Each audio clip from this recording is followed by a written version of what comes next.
ஒரு பாட்டுக்காக தானே வந்தேன். அந்த பாட்டு செம்மையா இருக்குண்ணா. என்ன படத்துல கட்டிப்பிடி சார். ஸ்கிரீன்ல எப்படி என்ஜாய் பண்ணாங்க? வேற லெவல். விஜய் சார் இப்ப பாக்க எப்படி இருக்காங்க? பழைய விஜய் வேற லெவல் தானே இருக்கு. ஆமாடா குஷி தானா.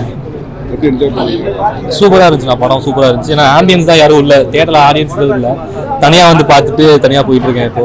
மற்றபடி தளபதி படம் நல்லா தான் இருந்துச்சு. அந்த பழைய படத்தை வந்து ரீமாஸ்டர் பண்ணி கொடுத்துருக்கேன்னு சொன்னாங்க. நல்லா இருந்துச்சு, பார்க்கறதுக்கு நல்லா இருந்துச்சு. சாங்ஸ் சூப்பரா இருந்துச்சு. அண்ட் எஸ்ஜே சூர்யாவோட டைரக்ஷன்றதுனால சூப்பராகவே இருந்துச்சு. அந்த ஒவ்வொரு சீன்லையுமே வந்து நான் ரொம்ப வருஷம் கழிச்சு இப்போ தியேட்டரில் பார்க்கும்போது தெரியுது விஜய் யோகிகாந்த் தனித்தனியாக பார்க்காம எஸ்ஜே சூர்யா பார்க்குற மாதிரி இருக்கு. அந்த மாதிரி இல்லை ப்ரோ, ஒரு டைம் வந்துச்சு நல்லா இருந்துச்சு.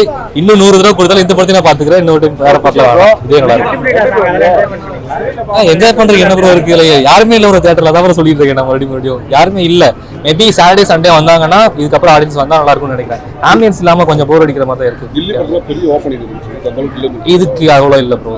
மேபி அது கில்லி படத்துக்கு வந்து உங்களுக்கு ரிப்பீட் வேல்யூ அதிகம்னு நினைக்கிறேன் இந்த படத்தை விட. மேபி அதனால இருக்கலாம். விஜய் சார் இந்த மாதிரி படம் நடிக்கிற ஃபுல்லா கேங்ஸ்டர் இந்த மாதிரி போயிட்டாங்க. இது எப்படி பாக்குறது? இந்த மாதிரி படம் நடிக்கிறாங்க. ஃபேமிலி ஆடியன்ஸ் பார்க்குற மாதிரி படங்கள், காமெடி அந்த மாதிரி நிறைய படம் அதான் நல்லா இருக்கும். பட் ஆனால் இல்லையே நடிக்க மாட்டேன்னு சொல்லிட்டாரு. அதனால கொஞ்சம் யோசிக்க வேண்டியது சார். இப்போதாங்க ஃபர்ஸ்ட் டைம் ஃபுல்லாக ஒரு படம் பார்க்குறேன். பார்க்கும்போது உண்மையில் சூப்பராக இருந்துச்சு. வீட்டில் வந்து ஒரு சில சீன்ஸ்லாம் பார்க்க முடியாது, ஆனால் இப்போ பார்க்கும்போது படம் ஃபுல்லாகவே ஃபுல் ஃப்ளெஜாக பார்க்க முடியுது. அதுவும் வந்து சாங்ஸ்லாம் வந்து ரொம்ப நாள் கழிச்சு பழைய சாங் கேட்கும்போது சூப்பராக இருந்துச்சு. கட்டிப்பிடிடா சாங்கு, மும்தாஸ் வர சீன்ஸு, அப்போ அந்த இடுப்பு சீன்ஸு, இதெல்லாம் வீட்டில் உட்காந்து பார்க்க முடியாது. இதில் கொஞ்சம் பார்க்க முடிஞ்சுது. அப்ப இருந்தா அந்த ஜோதிகா, அந்த மும்தாஸ், இவங்க அந்த பழைய விஜய் இருக்கார்ல, ஸ்கிரீன்ல இப்ப ரீசெண்டா பார்க்கும்போது அதுதான் திருப்பி விஜய் அதே மாதிரி வந்தால் இன்னும் நல்லா இருக்கும். ஏன்னா விஜய்க்கு வந்து மாசு அதெல்லாம் பார்த்தா கூட சாமிங்காக கொஞ்சம் லவர் பாயா பார்க்க சூப்பராக இருந்துச்சு. அதனால பார்க்கும்போது இன்னும் நல்லா இருக்கு. கூட்டமே எதுவுமே இல்லையா பெருசாக? கொஞ்சம் கம்மியாக தான் இருக்கு. ஆக்ஷன் மூவினா வராங்க, இந்த மாதிரி படத்துக்கு வர மாட்டாங்க விஜய் ஃபேன்ஸ். இல்லை ஃபர்ஸ்ட் ஷோனால அப்படி இருக்குதான்னு தெரியல. ஈவினிங் வர வாய்ப்பு நிறையா இருக்கு. ஆமாம், கப்புள்ஸ் இப்போ கொஞ்சமாக வராங்க, ஈவினிங் கொஞ்சம் நிறையாவே வருவாங்க. ஹவுஸ்ஃபுல்லாக டிவியில் பார்த்ததுக்கு அப்புறம் ரொம்ப நாள் கழிச்சு தியேட்டரில் பார்க்குறீங்க. எக்ஸ்பீரியன்ஸ் எப்படி இருந்துச்சு? உண்மையில சூப்பராக இருந்துச்சு. பழைய படம் நல்லா கிளாரிட்டியாக இருந்தது, ஆட் எதுவும் கிடையாதுல்ல, அதனால் ஃபுல்லாக ஃபிலிம் ஃபுல்லாகவே பார்க்க முடிஞ்சிச்சு. விவேக் சார் பார்த்தோம். அதுதான் அவர் எப்போ பார்த்தாலும் நம்ம ஃபர்ஸ்ட் டைம் பார்க்குற மாதிரி தான். அவரோட காமெடி எல்லாமே ஜாலியாக தான் இருக்கும். அவர் எப்போ போல நல்லா இருக்கும்.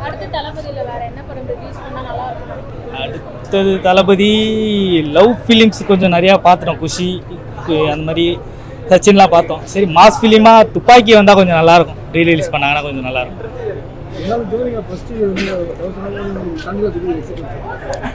இல்லை, ஜோதிகாவோட மும்தாஸ் நல்லா இருந்தாங்க. அது இன்னும் பெஸ்ட். அப்படி இல்லைடா, நம்ம சின்ன வயசுல பார்க்கல, இப்போ பார்க்குறோம். இப்போ வந்து பார்த்தா என்னென்னவோ போயிட்டு இருக்குல்ல கிளாமர் சீன், இந்த மாதிரி இருக்கு கொஞ்சம் டீசெண்டாக. டிஜிட்டலில் பார்க்க எப்படி இருக்கு? இல்லை, டிஜிட்டலில் பார்க்க நல்லா இருக்கு. டிவியில் பார்க்கறது உண்மையில நல்லா இருக்கு. ஒன் மோர்க்குனா எனக்கு அதான் கட்டிப்பிடி சாங் தான், வேற எப்படி கேட்க. இல்லைடா, அதுதான் டிவியில் இது வரைக்கும் பார்த்ததில்ல. யூடியூப்லேயும் பார்த்தா டக்குன்னு ஃபுல்லாக பார்க்க முடியல. தேட்டரில் பார்க்கும்போது அது ஃபீல்ஸ் வேற இல்லை. Okay, thank you. நல்லா ஓகே. டிவியில் இப்போ கூட எக்ஸ்பீரியன்ஸ் நல்லது இருக்கு. அதை பார்க்கணும், ஃபுல்லாக என்ஜாய்மெண்ட்டு பார்க்கணும் ஃபேமிலியாக. இப்போ வர படங்கள் பார்த்தீங்கன்னா ஃபுல்லாக அடிதடி இந்த மாதிரி வருது. ஆமாம், லவ் சப்ஜெக்ட் நல்லாதான் இருக்கு. அதை விட கொஞ்சம் டிஃப்ரெண்டாக இருக்கு. ஆல்ரெடி பார்த்தது தான், இது பார்க்கும்போது இந்த ஃபேமிலியாக அது சொல்ல நல்லா பார்க்கணும். தேங்க்ஸ்.